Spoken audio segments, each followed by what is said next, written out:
Salut Diem, dans cette chaleur suffocante, on aborde la loi du cosinus. Donc l'autre c'est la loi des sinus, celle-là c'est la loi du cosinus. C'est pas grave, même moi je me mélange souvent. Donc, comme d'habitude, je vais commencer avec la démonstration. D'accord? Puis on va voir quand est-ce qu'on l'utilise. Puis on va faire des exemples. OK? Donc, la démonstration. OK? Donc, il faut comprendre que la loi du cosinus, encore une fois, c'est juste une façon de réarranger des choses basées sur le triangle rectangle, mais on va l'appliquer dans un triangle. Ici, il peut être obtusant. On va voir aussi un petit peu la différence dans ce cas-là. OK? Donc, regarde bien ce que je vais faire. Je vais faire un triangle comme ça. Un petit peu comme hier, là, je vais avoir une certaine hauteur. Je vais avoir le point A, B, C, et ce point-là, je vais dire que c'est D. Et je vais séparer ça en deux triangles. Maintenant, je vais ici poser la valeur X pour la distance entre A et D. Ouais. Ça, c'est petit a, petit b. Petit c, c'est tout ça. Maintenant, si ça c'est x, puis tout ça c'est c, donc ça veut dire que la partie de b à d, c'est la grande distance, donc c'est moins x. Donc tout ça c'est moins x. Pourquoi on fait ça? Ben regarde bien. Un peu de la même manière, on va utiliser les rapports en se fiant sur la hauteur qui va être la même. Puis on va aussi utiliser Pythagore. Parce que tu vois que la loi du cosinus, moi je l'appelle un peu la loi du super Pythagore. Okay? C'est comme un Pythagore amélioré. OK. Donc, je vais commencer avec le triangle. Qu'est-ce que j'ai? J'ai ACD. Donc celui-là. Triangle ACD ici. J'ai deux choses. Je vais avoir que x au carré plus h au carré est égal à b au carré. Ouais. Donc, je commence avec celui-là ici. La première chose, c'est x2 plus h2 égale à petit b au carré. Et aussi, qu'est-ce que je peux dire dans ce triangle-là? Je peux dire que le cosinus de l'angle A, c'est petit x sur petit b.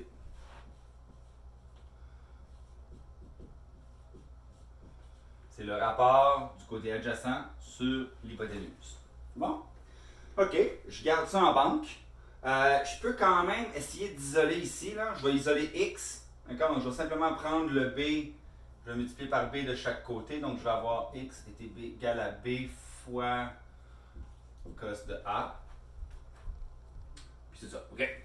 Donc, ça, c'est la deuxième chose que je peux savoir. Mon triangle maintenant, BCD, là. Dans celui-là, qu'est-ce que j'ai? J'ai ça au carré plus ça au carré est égal à ça au carré. Évidemment, ici, c'est un binôme, donc je vais mettre une parenthèse. Right? Vous le savez maintenant, là, OK?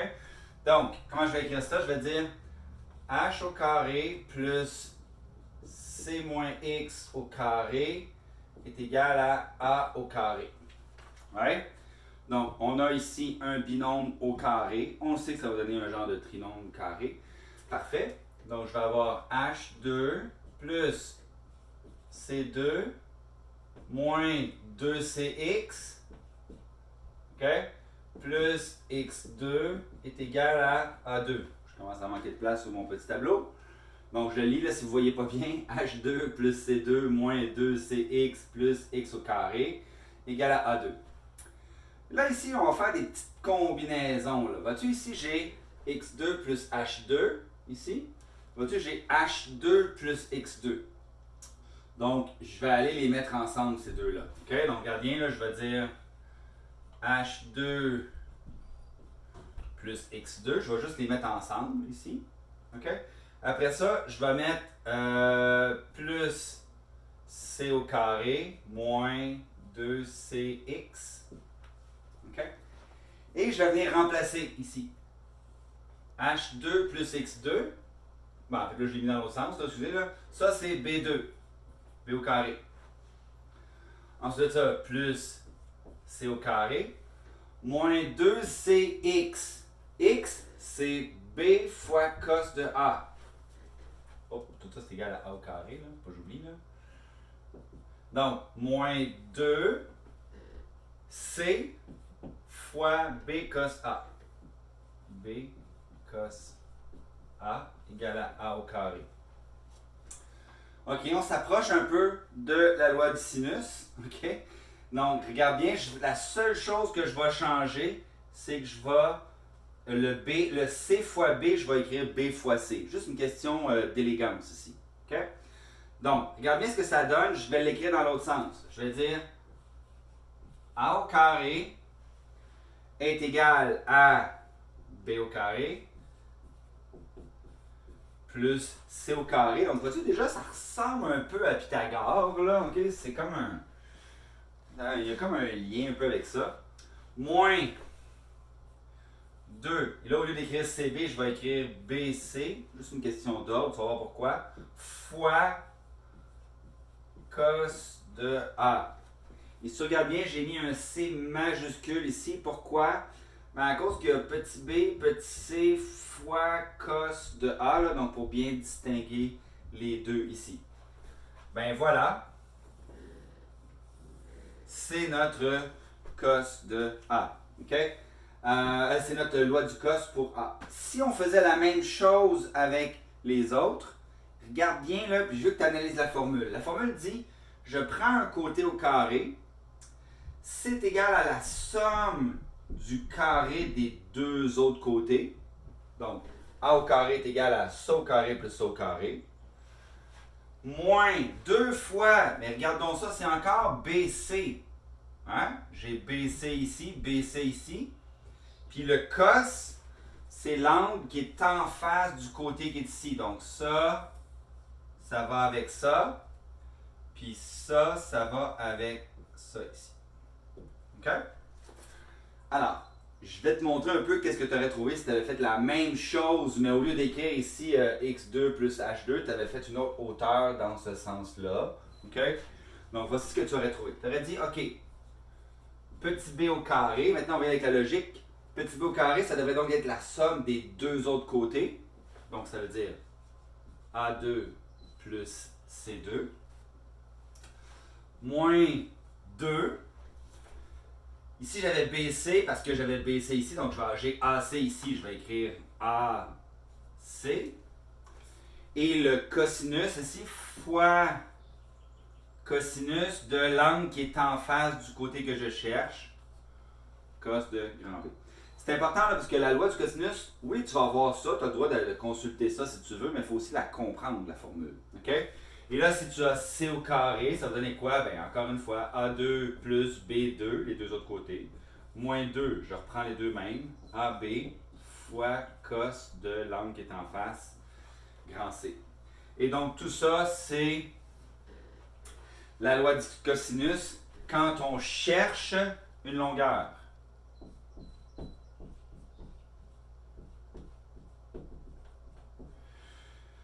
Quand on cherche une longueur. On comprend bien là, que ici, là, ça c'est une longueur, ça c'est une longueur, c'est une longueur. Ça suppose aussi que je connais l'angle ici. OK? Donc ça veut dire que c'est le contraire de la loi du sin. Tu vois? Parce que je cherche un côté que je ne connais pas, mais je connais l'angle qui est en face. Maintenant, on va faire l'autre démonstration. Ben, en fait, on va juste simplifier ça pour trouver l'angle maintenant.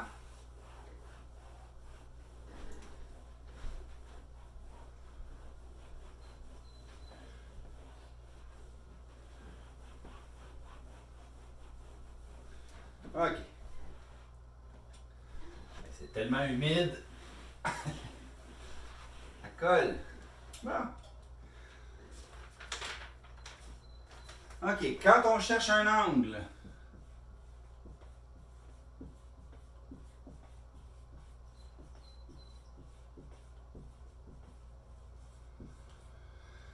OK. Alors, je vais écrire la formule de base.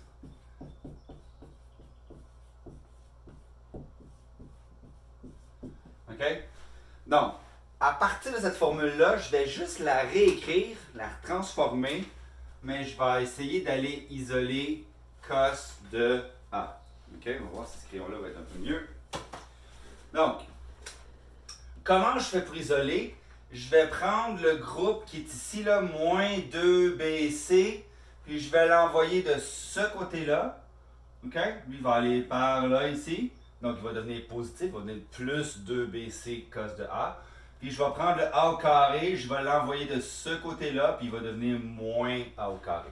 Donc, ce que ça donne, je vais avoir 2BC cos de A. OK? Donc, ça veut dire 2 fois B fois C fois le cosinus de l'angle A. Et donc, égal à B2 plus C2 moins A2. OK? Qu'est-ce qui me reste maintenant pour isoler? Bien, je dois diviser par 2BC de chaque côté. Ça va? Donc, évidemment, ça s'annule, ça s'annule. Qu'est-ce qui me reste? Il me reste que le cosinus de l'angle A d'un triangle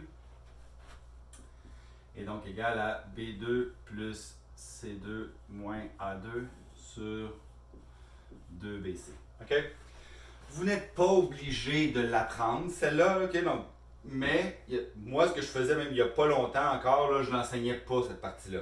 Je dis aux élèves, ben, remplace tes valeurs, puis va isoler cos de A tout simplement dans ton équation. OK? Mais tranquillement, je me suis rendu compte, plus je faisais la langue, on dirait que les élèves ont besoin de formules ici. Là, ils aiment ça beaucoup, les formules. Alors, maintenant, je l'enseigne comme ça. Je dis, ben, regarde, je l'ai isolé ici. Tu peux utiliser la formule maintenant comme ça. Si je l'analyse, qu'est-ce que j'observe? J'observe que quand je cherche l'angle A, ce que je fais, ça veut dire que je connais trois côtés. Ouais, il faut que je connaisse ça, ça, ça, divisé par encore B et C.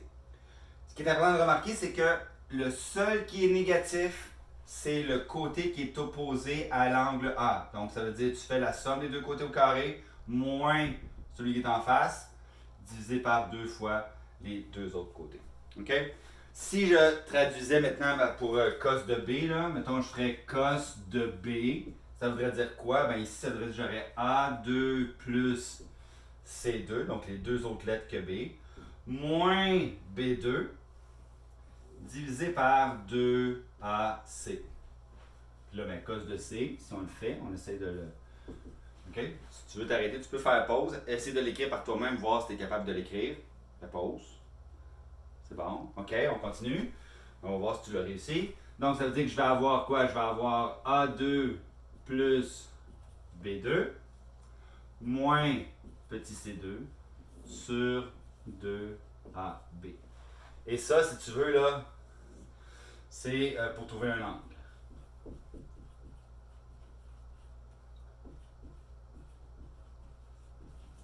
OK? Ça veut dire que tu cherches cet angle-là puis tu connais les trois côtés. Donc, vous allez voir, là, quand tu connais trois côtés d'un triangle, c'est la seule fois où tu peux utiliser la loi du cosinus. Tu n'as pas le choix, en fait. OK? Tu ne peux pas utiliser la loi du sinus. OK? Fait que si je veux juste faire une petite note, là, je vais l'ajouter ici. Je suis en train de transpirer à la grosse goutte. Note, on utilise. Quand est-ce qu'on utilise la loi du cos? Quand est-ce qu'on l'utilise? On l'utilise quand on ne peut pas utiliser la loi du sinus. La loi du sinus fonctionne pas, ne fonctionne pas, je devrais écrire là. OK, donc quand ça ne marche pas, ben, il faut que tu utilises la loi du cosinus. Puis la deuxième chose, c'est quand on cherche un angle obtus.